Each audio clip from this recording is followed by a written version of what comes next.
안녕하세요. 좋은 버나드입니다. 자, 요즘 독감이 유행입니다. 여러분들 독감 조심하시고요. 저도 독감 때문에 며칠간 홍역을 앓았습니다. 그래서 여러분들 좀 조심하고, 오늘 차이나 전기차 해드릴 주제는 우리나라 자동차 배터리 산업이 망할 징조가 보인다. 이거에 대해서 한번 차근차근 중국 전기차랑 이렇게 엮어서 얘기해드리고요. 그리고 중국 전기차가 지금은 주가가 좀 계속 하락을 해서 어떤 분은 망했다 하시는 분들도 계시지만, 제 생각에는 이제 여기서 만약에 바닥을 더 잡는다고 하면 저가 매수에 기회이지 않을까. 저는 그래서 꾸준히 분할 매수 가고 있거든요. 지금 추가 매수 제가 하지 말라고 했지만, 모르겠어요. 그것도 단기로 보시는 분들은 너무 이거 언제 매수해야 돼 이렇게 하니까 제가 말씀을 드린 거고요. 그냥 꾸준히 그냥 분할로 차이나 전기차든 미국 주식이든 이런 거 분할로 들어가시는 분들은 여타 상관이 없다고 보는데, 일단은 중요한 거는 이게 다시 돈을 여러분들이 수익을 내시려고 하면은 이게 턴어라운드 되고 다시 올라가야 될 거 아니에요.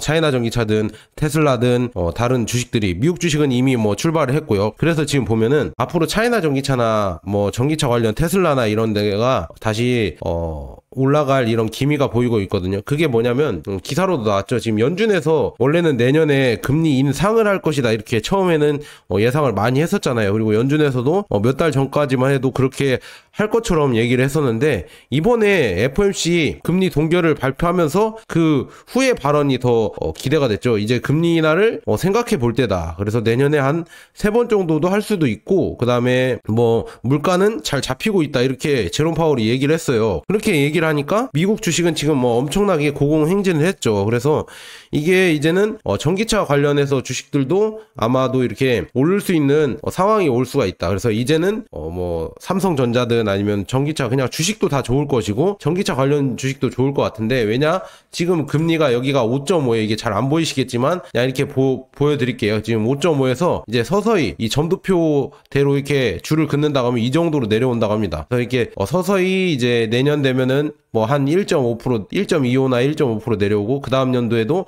한 1.25나 1.5% 내려오고, 이게 서서히 내려오면은 그만큼 주식시장에 돈이 더 많이 들어오는 거예요. 그러면 어떤 주식이든 많이 올라가겠죠. 그리고 그 다음에는 이런 금리 인하를 발표하니까 리튬 아메리카스나 리벤트나 엘버말 이 리튬 관련 미국 주식들이 급등을 했어요. 5일간 수익률을 보니까 지금 금리 인하를 발표하고 나서 그 주 수익률이 10%, 16%, 18% 이렇게 올랐습니다. 그래서 이제는 전기차 관련 이런 리튬 관련 주도 이제 출발을 하나, 그래서 조금 기대가 일고 있고, 그 다음에 리튬 가격이 중요하죠. 그래서 리튬 가격도 오늘 검색을 해봤는데, 지금 보시면은 리튬 가격이 이제는 거의 이제 바닥을 잡고 이렇게 횡보하려고 하고 있습니다. 그래서 횡보를 한 다음에 서서히 이렇게 상승 이렇게 모드만 그려준다고 하면은 이 주가는 더 많이 오를 수가 있다. 다시 또 이제 턴어라운드에서 오를 수가 있다. 그래서 그만큼 이제 하락이 너무 매서웠고, 이제는 여러분들이 고생을 한 만큼 수익을 주는 구간이 오지 않을까. 저는 그렇게 조심스럽게 이런 데이터를 보면서 예측을 하거든요. 그래서 이제는 저는 예전부터 고점에 물리신 분들 계시겠다 하지만, 저는 길게 보고 꾸준히 테슬라든 아니면 차이나 전기차든 계속 꾸준히 모아가고 있거든요. 그래서 그런 거 여러분들 잘 염두에 두시고요. 이게 중요해요. 왜 제가 국내 자동차나 자동차나 배터리 분야가 왜 망할 것 같냐, 망할 징조가 보이냐면, 이 기사 보고 이거 큰일 났다, 우리나라 진짜 힘들어지겠다 이렇게 말한 게 한번 읽어드릴게요. 읽어드리면서 제 나름대로 해석을 해서 여러분들이 설득이 되신다고 하면은 좋아요랑 구독 눌러주시고, 설득이 안 된다 하면 싫어요 눌러주세요. 죄송합니다. 그래서 전기차 LFP 배터리 재활용 폐기물 부담금 추진 이거 한다고 합니다. 그러니까 중요한 거는 중국 배터리를 겨냥해서 규제를 한다는 얘기죠. LFP가 한국에서 못 만들지 않습니까? 그러니까 거의 중국 배터리를 규제를 하겠다. 우리나라도 똑같이 하는 거예요. 중국에서 배터리 보조금을 안 줬다, 우리나라 기업 배터리 보조금 안 줘서 중국의 성장을 못했다 이렇게 얘기를 했었잖아요. 지금은 이제 중국에선 보조금이 없습니다. 자국 보조금, 그러니까 걔네 나라 보조금 자체가 아예 없어서 중국 배터리도 보조금을 못 받고 우리나라 배터리도 보조금을 못 받습니다. 이거는 지금 올해부터 중국이 추진한 거고요. 그 다음에 우리는 근데 배터리 보조금이 있습니다. 그런데 중국 배터리를 겨냥해서 보조금을 안 준다는 얘기예요. 부담금을 추진해서, 이런 걸 추진해서. 그래서 이거는 어떤 걸 노렸냐? 중국의 전기버스가 값싼 배터리를 이용하고 한국 시장 점유율이 50%에 육박했다. 그래서 이거를 좀 현재 대응해서 이렇게 좀 줄여보겠다, 이렇게 나오는 거거든요. 그래서 중국산 전기버스가 한국 시장 점유율이 19년에 21.9%에서 20년에 23.2%, 21년에 33.2%로 올랐고 22년에는 38.7%, 그리고 23년에는 이제 올해 뭐 거의 다 됐죠. 46.1%까지 계속 올라가고 있습니다. 이거가 왜 올라가냐면은 제가 뭐 몇 가지 이유가 있겠는데, 한 크게 두 가지는 값이 싸다. 값이 싸고 안정성이 좋다. 화재가 덜 난다.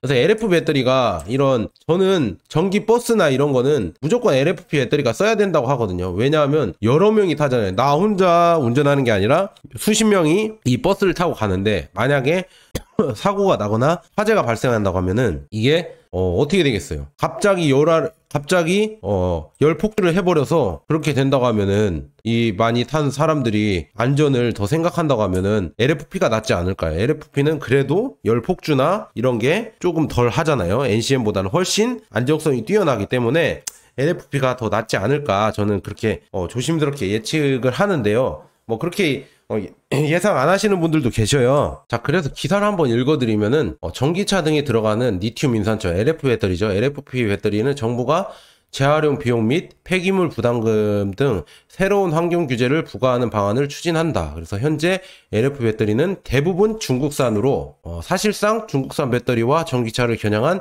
핀셋 규제인 셈이다. 그러니까 중국산을 다 이제 이런 부담금을 때려서 힘들게 하겠다. 그래서 2차 전지는 미래 산업의 쌀로 불릴 만큼 첨단 장비의 핵심 부품으로 미국, 유럽 등 각국으로 경쟁적으로 자국 산업을 키우며 공급망을 강화하고 있다. 그래서 앞서 중국발 요수수 대란을 경험한 우리나라도 선제적으로 배터리 안보 대응을 시작했다는 분석이 나온다, 이렇게 나와 있습니다. 그래서 참 걱정이에요. 진짜 요수수에도 흔들리는 우리나라인데, 이제는 뭐 배터리에 흔들리지 말아야 되니까 이제 뭐 중국산 배터리를 규제를 한다, LFP를 규제한다, 이렇게 하는데, 이게 제가 봤을 때는 제 발에 발등을 찍는 거거든요. 왜냐하면은 차근차근 읽어드리면서 얘기해 드릴게요. 동아일보 취재 결과 환경부가 내년부터 LF 배터리 생산자 재활용 책임제도 뭐 이런 거 뭐 부담금 준다는 얘기죠. 이런 거를 하면서 중국 전기차를 규제하겠다, 이렇게 나와 있습니다. 그래서 지난해 뭐 중국 CATL이나 비아디 제조사가 만든 값싼 LF 배터리가 앞세워 전 세계 배터리 시장 점유율을 1, 2위를 차지했죠. 그래서 최근 이게 중요하죠. 한국에서도 값싼 LFP를 장착한 중국산 전기버스가 늘고 있다. 그래서 점유율이 이렇게 늘어나서 이거를 위기라고 생각하고 지금 움직인 이런 부담금을 주려고 하는 거죠. 그래서 한국은 LFP를 못 만들고 3원계밖에 못 만들어요. 3원계 배터리 강국이거든요. 그러니까 이게 문제예요. 이 LFP를 못 만드니까 이 LFP를 규제하고, 우리나라에서는 3원계로 짬짬이 해서 잘 살겠다. 그런데 전 세계는 LFP로 가고 있거든요. 테슬라가 추진하고 있고, LFP가 값이 싸고 그다음에 품질도 계속 올라오고 있어요. 근데 3원계는 그만큼 값을 싸게 못 만들고 있죠. 품질은 좋지만 값을 싸게 지금 못 만들고 있잖아요. 지금 가격 혁신을 못 시키고 있다. 혁신을 한 제품이 있다고 이렇게 나오지도 않잖아요. 그러니까 그게 문제다. 그래서 지금 보면은 LFP에 이런 뭐 부담금을 추진을 한다고 하는데, 중요한 거는 잘 보세요. 지금 보면은 LFP가 지금 들어가려고 하는 자동차들이 계속 라인업들이 나오고 있고, 테슬라도 LFP를 지금 계속 쓰고 있고, 그 다음에 우리나라 뭐 테슬라 중국산 모델 Y가 들여와서 엄청나게 팔렸잖아요. 그런 거 보면 그게 LFP 배터리가 들어가서 값이 싸게 잘 팔렸는데, 이제는 국내 자동차 업체들도 LFP 배터리를 들여와서 뭐 저가 자동차를 내놓는다고 지금 계속 하고 있고 내놓고 있고 이런데, 여기에 만약에 이런 환경 부담금을 지워버린다고 하면은 이제는 우리나라 자동차 업체들이 세계로 나갈 때 가격 경쟁력이 없어지는 거죠. 그게 걱정입니다. 세계로 나갈 때 가격 경쟁력이 없어지는데 이거를 어떻게 게임이 되겠어요? 중국 전기차랑 뭐 테슬라랑 뭐 독일 전기차, 얘네들은 LFP를 써서 최대한 값을 싸게 하는데, 우리나라는 LFP의 부담금을 책정해서 그렇게 싼 경쟁력을 못 갖추게 한다. 우리나라 자동차 업체. 왜냐? 우리나라 배터리를 살리기 위해서 이런 바보 같은 정책을 쓰면은 결국은 우리나라 자동차는 아마도 경쟁률이 팍팍팍 떨어지겠죠? 세계에서 가격을 싸게 만드는 지금 가성비 전쟁을 하고 있는데 참 이게 걱정이 되고 있고요. 그 다음에 중요한 거는 우리나라 산업 자체가 너무 취약합니다. 왜냐? 자원이 나오지 않고 제조업만 하기 때문에 다른 나라의 의존도가 너무 높아요. 그래서 가장 중요한 건 중국의 의존도가 엄청나게 높다는 얘기인데, 그래서 중국의 황산, 코발트, 인조, 흑연, 수산화 지금 보세요. 황산, 코발트는 NCM 배터리에 들어가는 코발트 지금 100%가 중국산이고요. 인조, 흑연도 92.9%, 수산화 리튬 이것도 삼원기 배터리 들어가는 건데 84%, 그다음에 황산 니켈이 70.4%, 황산 망간이 70.2% 이렇게 하는데, 중국 애들이 만약 이걸 끊는다고 하면은 우리나라는 자체적으로 못 만들어낸다니까요. 지금 보면은 185개의 공급망, 안전, 품목, 현황 이렇게 있는데, 이렇게 많은 종목들, 자동차, 조선, 뭐 2차전지, 반도체, 섬유, 세라믹 이런 게 죄다 중국 의존도가 엄청나게 높다. 왜 높겠어요, 여러분들? 값이 싸니까요. 값이 싸게 들어와서 만들어서 팔아야 되는데, 이거를 진짜 어떻게 우리나라가 자원이 생산이 되는 것도 아닌데 어떻게 하겠습니까? 진짜 어떻게든 우리는 기술력으로 승부를 봐야 되는데, 지금 이제는 기술력으로 승부를 보지 않고 이제는 꼼수 뭐 이런 걸로 이제 승부를 보려고 하니까 점점 우리나라도 끝이 보인다. 진짜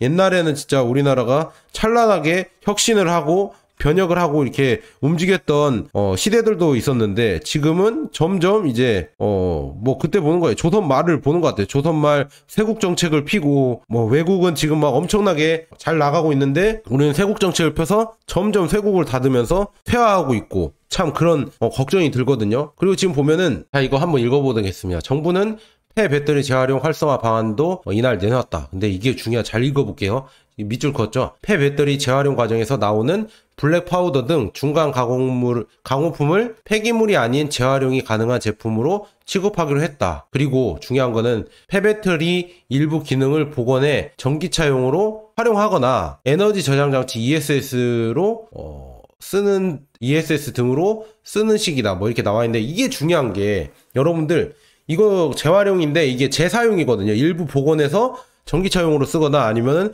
에너지 저장 장치로 쓰는 게, 이게 오히려 삼원계 배터리, NCM 배터리, 국내에서 쓰는 NCM 배터리보다 LFP 임산철 배터리가 이 재활용 부분에서는 훨씬 좋습니다. 수명도 길고 그렇기 때문에 자동차로 쓰다가 이제 배터리 활용도가 뭐 80%로 내려갔어. 그러면은 그거를 이제 소형 전기차나 아니면 소형 이런 뭐 스쿠터나 이런 데 넣거나 아니면 ESS로 쓰는 게, 그게 LFP가 훨씬 더 많이 쓴다. 그리고 중요한 건 테슬라에서 이 파워 배터리 팩 있잖아요. ESS. 이거를 이제 3세대에서는 LFP로 쓴다고 했거든요. LFP로. 이 LFP로 쓴다고 하면은 진짜 이 ESS 저장 시설도 결국 LFP가 쓸 것 같다. 그래서 테슬라 이 배터리가 이제는 모델 Y나 모델 3 이게 LFP인데, LFP가 이거 쓰다가 이제 어느 정도 활용 연한이 다 됐어. 그리고 조금 80%밖에 이제 안 나와, 활용도가. 그러면은 이거를 여기에 쓰는 거예요. 배터리 팩에 여기에 쓰는 겁니다. 이렇게 재사용을 하고, 그다음에 솔라 패널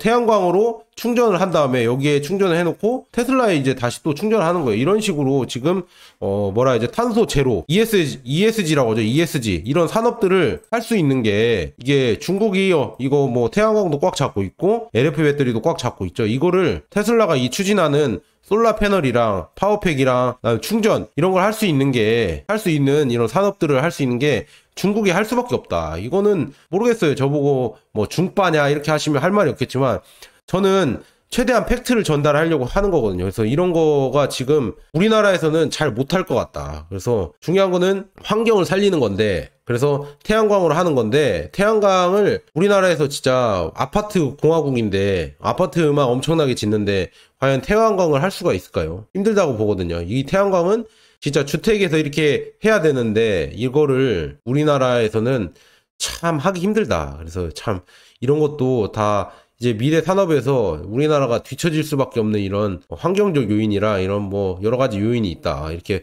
볼 수가 있고, 그래서 중요한 거는 LFP가 이렇게 활용된다는 얘기죠. 그래서 참 우리나라 이제 2차 전지가 걱정이 되는 게, 이런 활용도에서 테슬라가 바보들이 아니잖아요. 전기차를 선도하고 있고 지금도 가장 많이 팔리는 전기차 회사인데, 그런데 거기서 LFP를 채택해서 주력으로 밀겠다 하는 거 보면은 뭔가 패러다임이 바뀌고 있고, LFP가 진짜 전기차에서는 가장 좋은 배터리이기 때문에 쓰이는 거 아닐까. 그러니까 경제적으로요. 뭐 효율성이나 뭐 퍼포먼스나 이게 아니라 우리가 전 범용적으로 타기에는 LFP가 좋기 때문에, 활용도 경제성이 좋기 때문에 사용되는 거 아닌가 이렇게 보고 있고, 중국이란 나라가 지금 보면은 전 세계에서 가장 많은 아웃풋, 그러니까 산업 생산력을 가지고 있잖아요. 그래서 11트릴리온 뭐 달러 뭐 이렇게 나와 있는데, 전 세계를 합친 것보다 뭐 캐나다, 브라질, 독일, 일본, 뭐 인디아, 미국 이런 걸 합친 것보다 중국이 훨씬 많이 제조업을 생산을 해낸다. 그래서 훨씬 많이는 아니군요. 합친 것보다 많이 생산을 해낸다. 그래서 중요한 거는 이런 전기차 관련해서 배터리도 이게 지금 지커 자동차에서 공개를 했다고 하거든요. 지커 무슨 뭐 기술 무슨 데이 뭐 이런 거 하잖아요. 테슬라처럼 그런 거 공개를 했는데, 새로운 고속 충전 LFP 블레이드 배터리를 공개했다고 합니다. 그래서 4.5C 레이트에 500kWc 슈퍼 충전이 가능하고요. 이 기술이 진짜 엄청난 게 15분 만에 충전을 하면은 500km 이상이 주행거리로 달릴 수 있다고 합니다. 15분 충전에. 야, 이거 엄청나죠. 그래서 CATL의 센싱 배터리 있잖아요. 센싱 배터리도 엄청나다고 지금 불리고 있는데, LFP 배터리 중에서. 왜냐하면 마이너스 10도에서 30분 만에 0에서 80까지 충전이 가능하다고 이렇게 광고를 하고 있거든요. CATL에서도. 이것도 혁신이라고 하는데, 이것보다 더 훨씬 뛰어나다. 지커에서 만든 LFP 배터리가 이렇게 뛰어나고, 그 외에 공간 활용도가 83%로 상당히 뛰어나다. 그래서 아마도 비아디의 블레이드 배터리와 비슷하거나 훨씬 더 좋을 것이다. 이 공간 활용도가. 그래서 짧은 블레이드 배터리와 블레이드와 아마도 셀 배열을 사용하면 이러한 유형의 고속 충전이 가능합니다. 그래서 LFP 화학 및 블레이드를 사용하면 정말 빠른 충전이 가능하다는 의미입니다. 그래서 비아디의 블레이드 2.0이 어떤지 보고 싶은데, 지커의 제품도 꽤 괜찮아 보인다 이렇게 나와 있는데, 이렇게 지금 중국 애들은 그 좋다는 요즘 대세가 되고 있는 LFP 배터리에서도 더 많은 기술 개발을 해서 더 좋게, 더 싸게, 그리고 더 성능이 뭐 이렇게 3원계 배터리와 비슷비슷하게 만들고 있다. 에너지 밀도도 그렇고 이런 성능까지도 이렇게 된다고 하면은 진짜 3원계 배터리가 가격만 비싸고 진짜 쓸모없는 배터리가 될 수도 있다. 이게 걱정이 된다. 저는 그렇게 보고 있습니다. 왜냐, 중국 애들이 진짜 이런 엄청난 생산력을 갖고 있기 때문에 이런 개발도 되는 거예요. 이런 계속 서로 막 이렇게 경쟁을 하고, CATL, 지커, 비아디, 그 다음에 뭐 니오, 이런 뭐 전기차 배터리 회사들이 경쟁을 해내는 겁니다. 그래서 보면은 중국의 지금 기술을 여러분들이 무시하는데, 진짜 이게 걱정인 게, 이 보세요. 로보락 있잖아요. 로봇 청소기도 지금 이제는 중국이 꽉 잡았죠. 로봇 청소기도 거의 다 중국산 쓰잖아요. 우리 가정에서 쓰시는 로봇 청소기 다 중국산이죠. 그 다음에 이거 지금 드론, DJI 드론도 지금 중국산이 거의 압도적으로 독점을 하고 있잖아요. 이 촬영 장비도, 이 카메라도 계속 좋아지고 있어서 고프로보다 이제는 더 좋아지려고 하고 있다. 더 값싸고. 그런데 이게 중국산이라고 해서 엄청 싼 게 아니에요. 이제는 이것도 뭐 150만 원 하고, 이것도 뭐 200만 원 넘어가는 것도 있습니다. 이 드론도. 이렇게 비싼 제품도 이제 중국산이 독점을 하고 있고, 기술력이 이제 세계 1등이 되고 있다. 전기차도 저는 진짜 걱정이거든요.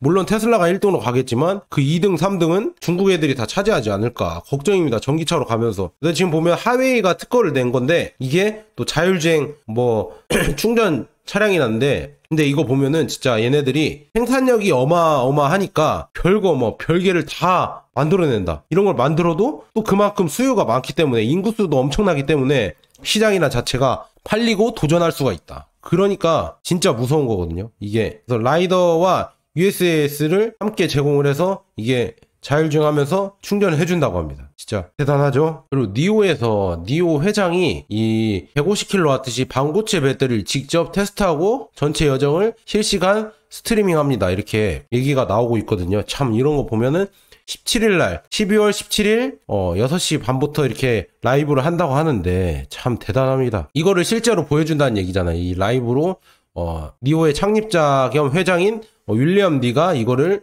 직접 테스트할 예정이다. 반고체 배터리 이렇게 좋아요. 이렇게 테스트를 한다고 합니다. 진짜 중국 애들이 오히려 이제는 더 혁신적이고 빠르게 가고 있고요. 그 다음에 이제 보면은 우리나라랑 다르게 얘네들은 특히나 전기차를 보는 관점이 기계가 아니라 이거는 전자 제품이고 소프트웨어가 중요하다 이렇게 생각을 하는 사람들이 훨씬 많아지고 있거든요. 특히나 샤오펑의 허샤오펑 회장은 이거 얘네들은 보면은 진짜 아예 이 뭐라고 해야죠? 진짜 소프트웨어 출신이거든요. 허샤오펑도 소프트웨어 출신이고 샤오펑이라는 회사가 알리바바 지분이 거의 1대 주주였거든요. 알리바바가. 그런 거 보면은 이제 진짜 전기차로 지나갈수록 자동차는 이제 전자기기가 되고 더 빠르게 발전이 되고 그 소프트웨어의 그 업데이트 속도는 엄청나게 빨라지고 있다. 근데 국내 자동차 업체가 이걸 과연 따라갈 수가 있을까요? 국내 자동차 업체 중에 이렇게 빠르게 할 수가 있을까요? 맨날 부품 없어서 뭐 이거 기다리셔야 된다, 이렇게 못 고쳐준다, 이렇게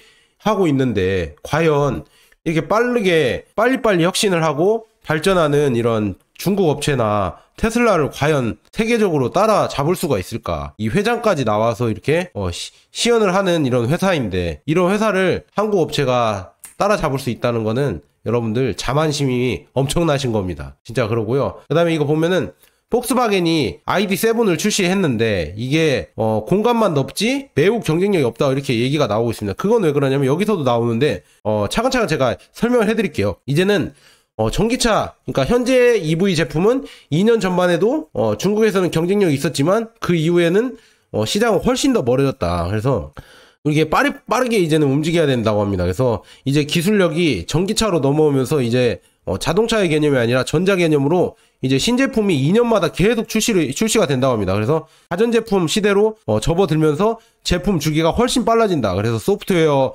AI, 칩, 배터리 기술은 매우 정적인 상태를 유지하기에는 너무 빠르게 향상이 된다. 그러니까 뭐 반도체 들어가는 거나 아니면은 소프트웨어나 AI 칩 이런 게 배터리도 그렇고 계속 발전하니까 이 한 달 전의 차량이 이제 한 달 후의 차량이랑 성능이 이제는 엄청나게 차이가 나버린다. 그래서 이 속도를 과연 우리나라 전기차 업체가 따라갈 수 있을까? 자동차 업체가. 저는 걱정이고 그래서 비아디를 보면은 계속 개발하고 있습니다. 지금 비아디를 포함해서 중국 전기차 업체들이 계속 전자식 파워 스티어링, MCU, 토크, 그래서 비아디랑 그룹은 이거를 다 해서 단기적으로 다 개발을 하려고 하고 있죠. 이런 거를, 뭐라고 해야지, 이걸 또 갑자기 생각이 안 나는데, 전체적으로, 이렇게 위에서 아래로 획일화 시켜서 다 자기들이 다 하려고 하잖아요. 지금, 공급망을 장악을 해서. 그래서 이거 보면은 진짜 여기서 이제 비아디가 저가 제품, 가성비 있는 제품을 계속 내놨었는데, 이제는 하이엔드까지도 이제 공급을 하려고 하고 있다. 그래서 이런 제품까지 비아디가 생산을 해내고 이거를 또 이제 자기 전기차에만 넣는 게 아니라 다른 전기차들도 이제 이 제품을 이렇게 뭐라고 해야죠? 수출을 하거나 이런 걸 한다는 얘기죠. 야, 진짜 이거 보면은 진짜 중국 애들이 엄청나게 빠르게 시장을 장악하고 있구나. 이게 걱정이 된다. 우리나라가 이 속도를 과연 물량과 속도를 따라갈 수 있을까? 진지하게 여러분들 한번 생각을 해보셔야 된다. 이렇게 볼 수가 있고, 비아디가 지금 보면은 200억 위안을 들여서 롱강에 이 R&D 센터와 ESS 산업단지를 건설한다고 하고 있습니다. 그래서 여기에 10,000명 이상의 연구원을 투입할 것이다. 이렇게 얘기가 나오고 있고, 이렇게 엄청난 인력과 엄청난 자원과 엄청난 토지 이런 거를 다 투입해서 중국 애들이 하고 있는데 이거를 우리가 과연 이길 수가 있을까? 참 걱정이 된다. 그럼 우리는 어떻게 해야 되냐? 그냥 그래서 저는 걱정이 되니까 차이나 전기차를 그냥 사는 겁니다. 어쩔 수 없잖아요. 이 흐름을 어떻게 내가 막을 수가 없잖아요. 내 개인이 아무리 노력한다고 해서 지금 달려오는 기차를 제가 막을 수가 없잖아요. 제 힘으로. 그럼 어떻게 하겠어요? 그냥 그 큰 흐름에 그래도 우리가 어느 정도 수익을 볼 수 있을 거라 생각하면은 그냥 거기에 따라가는 수밖에 없겠죠. 참 이게 우리나라 입장에서는 참 걱정이 되는데 어쩔 수 없잖아요. 이렇게 가는 게 참. 그러고 그래서 비아디를 한번 보면은 중국 전기차 애들 보면은 태국의 전기차 시장 아예 장악을 했습니다. 그래서 지금 보면은 거의 30년 만에 이제는 일본 자동차의 아성에 도전하고 있다. 원래 제가 태국 여행을 갔다 왔는데 태국은 진짜 도요타 천지, 도요타랑 혼다가 꽉 잡고 있는 시장이거든요. 이제는 근데 보면은 3등, 4등, 5등, 6등, 7등 다 중국차죠. 이거 보면은 비아디, 아이온, MG 이렇게 다 중국 애들이 판매량을 계속 따라오고 있잖아요. 진짜 무섭다. 그래서 지금 도요타랑 혼다가 2위를 차지했지만 그 다음 5개는 다 중국 전기차 제조사가 차지했다. 그래서 전기차 보급률이 11월에 4%에서 작년 11월에 4%에서 올해는 18%로 증가를 했다. 그래서 1년 후의 모습은 어떻게 될까? 태국에서는 30에서 40%로 이제는 전기차 보급률이 증가를 할 것이고, 그래서 지금 중국이 이제 일본이 지배했던 동남아 시장은 이제는 중국이 싹 다 점유를 할 것 같다. 전기차로 변하면서. 그 다음에는 말레이시아랑 인도네시아 이런 데도 비아디가 언제쯤 들어갈까? 인도네시아와 베트남에 언제쯤 발표하게 될까? 이게 기대가 된다고 이렇게 하고 있습니다. 그래서 중국 브랜드가 등장하면서 태국 시장에 30년 동안 이어온 일본의 독점을 무너뜨렸다. 이게 참 큰 겁니다. 이걸 보면.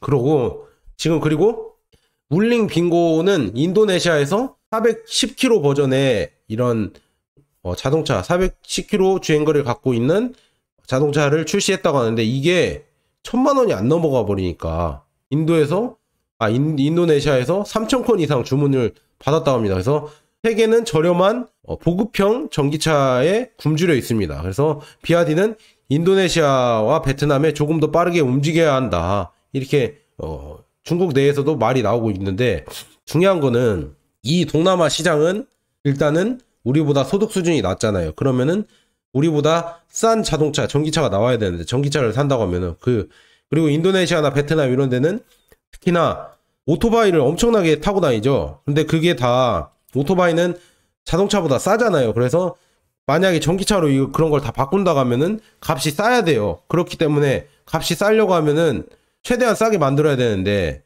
그거를 할 수 있는 업체가 어디 있냐? 중국에 훨씬 많겠죠. 중국 애들이 값싸고 가성비 좋게는 진짜 최고 잘 만들겠죠. 그러니까 이 인도네시아나 베트남, 태국 이런 시장은 진짜 중국 애들이 거의 다 먹을 것 같다. 이 전기차나 자동차 시장은 중국 애들의 이제 그냥 앞마당이 되고 있다. 그래서 이게 참 우리나라 현대나 아니면 우리나라 쌍용이나 이런 데가 과연 들어갈 수 있을까요? 이런 전기차 시장을. 걱정입니다. 걱정. 그리고 지금 브라질에서 비아디가 지금 계속 성장을 하고 있거든요. 그래서 지금 보면 비아디도 브라질에서 거의 판매량이 1등을 찍었고, 실이 267개, 그 다음에 돌핀이 588대, 그 다음에 송플러스가 570대를 거의 2주일 만에 이렇게 배송을 했다고 나와 있습니다. 야, 진짜 대단하고, 지금 보면은 CL 배송이 많이 늘었다고 합니다. 그래서 이달 매출이 4,000대 넘을 수도 있다. 그래서 11월 판매량이 3,622대였습니다. 이렇게 나와 있습니다. 야, 진짜 브라질에서도 엄청나게 지금 중국 전기차들이 팔리고 있고, 그 다음에 아랍에미리트에서도 비아디의 아토3가 대규모의 수주를 발표했다. 그래서 오늘은 첫 100대가 지금 배송이 됐다. 그래서 지금 중국 전기차들은 엄청나게 지금 계속 팔리고 있는 게 보인다. 이렇게 볼 수가 있고, 여기 보면 태국의 오토쇼에서도 5,455대 주문을 확보했다고 나와 있거든요. 그래서 이 동남아 시장을 진짜 중국 전기차가 다 장악을 할 거고요. 앞으로 또 지나 보면은 진짜 이것도 참 앞으로 보면은 진짜 중국 전기차를 과연 우리나라 자동차가 앞으로 갈수록 따라잡을 수 있을까? 이 가격 경쟁력과 이 기술력을 과연 기술력까지도 따라잡을 수 있을까? 걱정이 됩니다. 그러니까 우리나라 배터리랑 전기차 기업들이 망할 것 같은 징조가 계속 보이고 있어요. 이게 참 걱정이다. 이렇게 계속 보이고, 국내 정책까지 저렇게 쇠국으로 닫아버리니까 더 많이 이제 경쟁력을 잃겠구나. 참 걱정이 되고요. 그 다음에 중국 애들은 또 전기차 말고도 풍력이나 태양광 이런 것도 이 신재생 에너지죠. 이런 친환경 에너지도 계속 개발을 하고 있다. 얘네들이 1등이거든요. 또 이 풍력이나 태양광도. 그래서 이런 것까지 또 계속 개발하고 있으니까 앞으로 이제 진짜 전기차, 친환경 이런 거 쪽으로 중국을 우리가 과연 앞지를 수 있을까? 석탄의 시대에서 탈석탄으로 넘어가면서 이 태양광이나 풍력, 그 다음에 전기차 이런 거를 꽉 잡고 있는 중국을 과연 누가 도전을 해서 이길 수가 있을까? 참 걱정이 되고요. 그러니까 미국이나 유럽에서 이걸 견제해야 된다 막 이렇게 계속 얘기가 나오는 거고, 참 이런 거 보면 국내 업체들은 진짜 너무 걱정이 된다. 이렇게 특히나 전기차나 배터리 업체들은 진짜 걱정이 되고, 그 다음에 BMW나 아우디 이런 회사들, 폭스바겐 이런 독일의 진짜 유명한 레거시 자동차 업체들이 왜 지금 상하이에서 지금 레벨 3 자율주행 기능을 탑재해서 차량 테스트를 하고 있잖아요. 그래서 왜 중국에서 다 BMW랑 해외 업체들이, 특히나 제너럴 모터스 이런 유명 자동차 업체들이 왜 중국에서 자율주행 테스트를 하는지, 왜 중국인지 우리나라에서는 안 하고 있잖아요. 이런 거 보면은 중국 시장이 확실히 여러분들이 인정하기 싫겠지만 전 세계적으로 우리나라 축구로 보면은 프리미어 리그고 야구로 보면 메이저 리그입니다. 중국의 이런 자동차 시장이, 전기차 시장이 엄청나게 크고 규모도 크고 이 발전 가능성도 엄청나게 높고, 그 다음에 이런 인프라나 아니면은 기술 개발도 가장 빨리 되는 시장이 중국 전기차 시장이기 때문에 세계 유수의 뭐 BMW, 벤츠, 아우디, 폭스바겐, 제너럴 모터스 이런 기업들이 죄다 중국 기업이랑 협약을 맺어서 자율주행 테스트를 하던가, 아니면 전기차 배터리를 만들던가, 아니면 이런 소프트웨어를 만들던가, 이런 거를 계속 추진하고 있다. 그러니까 우리나라 업체들은 뒤처지겠어요? 안 뒤처지겠어요? 참 이게 걱정이 된다. 이런 이유 때문에 우리나라 자동차나 배터리 산업이 진짜 아주 힘들어질 것 같다. 진짜 걱정이다. 몰라요. 망할 정도는 아니겠지만 제가 좀 얘기를 세게 했지만 그런 징조는 계속 보이고 있어서 걱정이 된다. 그렇기 때문에 저는 그냥 차이나 전기차에 그냥 꾸준히 뭐 미련하다고 할 수도 있겠지만 제가 분석하고는 이게 맞기 때문에 꾸준히 투자를 하고 있습니다. 이게 뭐 몰빵을 하는 것도 아니니까 이거에 뭐 실패를 해도 돼요. 저는 상관없어요. 왜냐하면 미국 주식도 투자하고 있고, 뭐 테슬라도 투자하고 있고, 차이나 전기차도 투자하고 있기 때문에 뭐 그 종목 중에 뭐 한두 개가 틀린다고 해도 뭐 미국 지수 추종은 꾸준히 우상향 할 거니까, 그래서 굳이 뭐 걱정은 되지 않는다. 자, 여기까지 좋은 버나드였고, 여러분들 이런 분석 보시면서 여러분들도 각자 판단해 보시고 힘을 내실 분들은 힘을 내셨으면 좋겠습니다. 자, 감사합니다.